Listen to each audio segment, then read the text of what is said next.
வணக்கம் நண்பர்களே. மார்கழி 7ஆம் நாள். நேற்று ஒரு சின்ன பிள்ளையை எழுப்பிய ஆண்டாள் இன்று அந்த பகுதிக்கு தலைவி மாதிரி இருக்கும் ஒரு நாயகி பெண்ணை எழுப்ப போகிறாள். அவள் நல்லா தூங்கிட்டு இருக்கா. அவளை எழுப்பினால்தான் மற்ற பெண் பிள்ளையும் வருவார்கள். அவளை எழுப்ப ஆண்டாள் ஆனைச்சாத்தான் அப்படின்ற பறவைய உதாரணமா சொல்றா பாருங்களேன். பெண்ணே, ஆனைச்சாத்தான் பறவை கீசு கீசு என்றெங்கும் பேசுது. அந்த சத்தம் உனக்கு கேட்கலையா? இந்த பறவைகள் என்ன பேசுது தெரியுமா?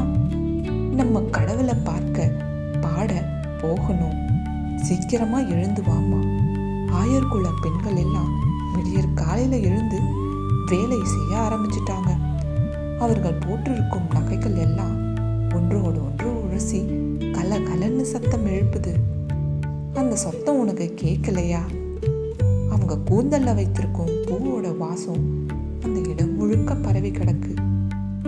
அந்த மத்தினால் கடையும் தயிர் உனக்கு கபக் கபக்குன்னு கேட்கலையா? நாங்க நாராயணமூர்த்தி கேசவன பாடுறது உனக்கு கேட்டுக்கிட்டே இன்னும் தூங்குறியே, எழுந்து வாமா அப்படின்னு ஆண்டாள் ரொம்ப அழகா பாடியிருப்பாங்க. மேலும் நாங்கள் போடும் வீடியோக்கள் உங்களை வந்து அடைய சப்ஸ்கிரைப் செய்து கொள்ளுங்கள்.